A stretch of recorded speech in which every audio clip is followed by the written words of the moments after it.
the devil in the needle to spit into you. It seems to me now that the plain state of being human is dramatic enough for anyone.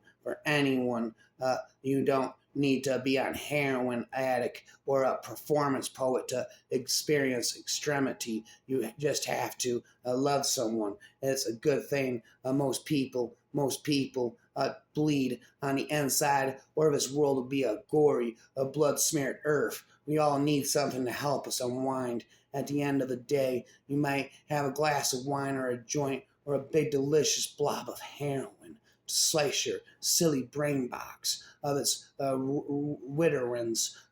But there has to be some form of punctuation. Her life just seems utterly relentless. He was depressed. He was addicted to heroin, and I think there comes a time when all the beauty in the world just isn't enough.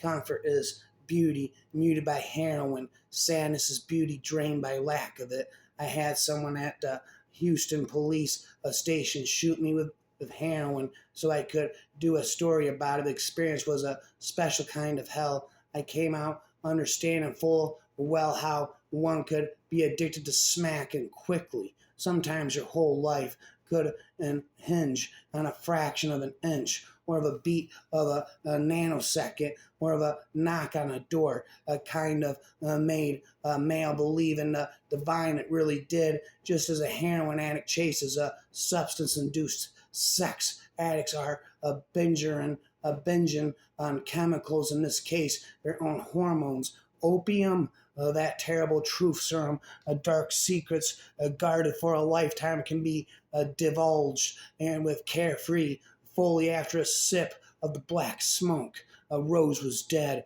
He had loved heroin more than if it loved him. I was shocked beyond imagining. He was the first of my friends to fall. Of course, agreed Basil, if you read it carelessly and act on it rashly, with blind faith of a fanatic, it may very well lead to trouble. But nature is full of devices for a limited anything that cannot master its environment.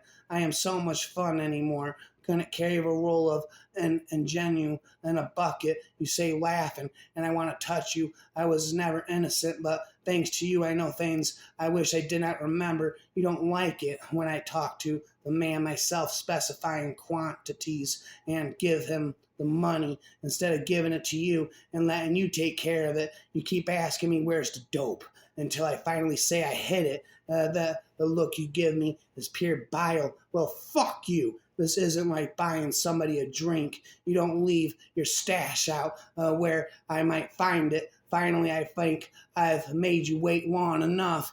So I get out the little paper envelope and hand it to you. You are still in charge of this part, so you relax, performing your junkie ritual with your favorite razor blade until I ask you how to calculate my dose so I won't OD. And when I do this and you're not around, then you really flip.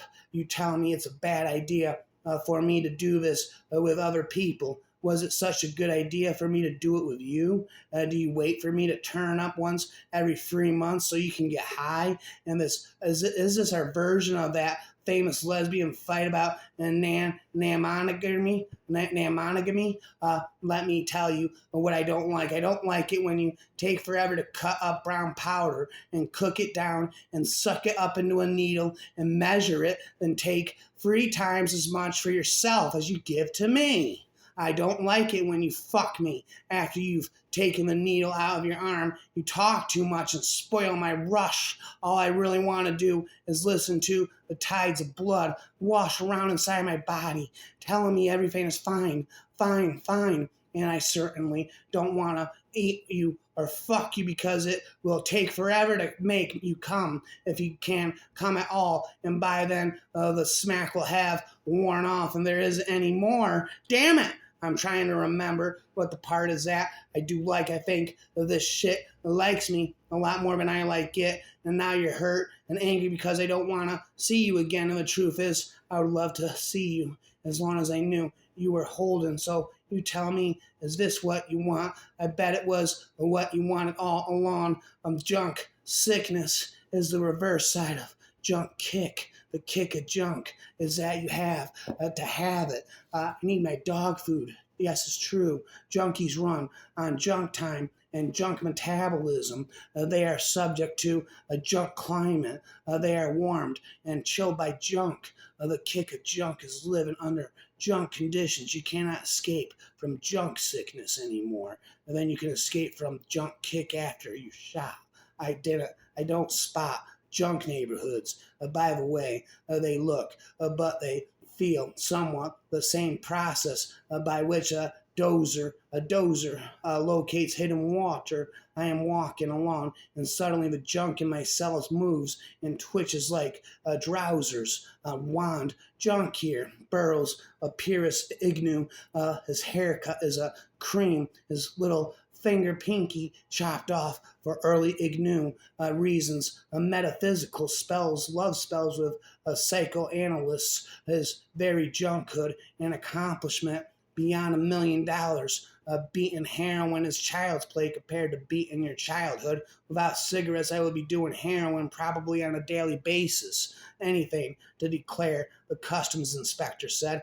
2 pounds of uncut heroin and a manual of pornographic art. Mark answered, looking about for Kitty. All Americans are comedians, the inspector thought as he passed Parker through. A government tourist approaches him. Are you, Mr. Mark Parker, guilty? I learned that it's okay to feel the way that my life has no meaning unless I have a girlfriend. A real man is like the perfect vampire boy and all the guys in a Toulouse. It was what she imagined doing heroin would be like. Terrible for you, but impossible to resist. Comas in my life used to be drugs or cigarettes. Get in the car, have a cig. Get out of the car, have a cig. After dinner, have a cig. Before food, have a cig. Have a chat. To you, a cig. And you can start doing drugs as well underneath the rapper spell. I need another fix underneath the rapper spell in hell.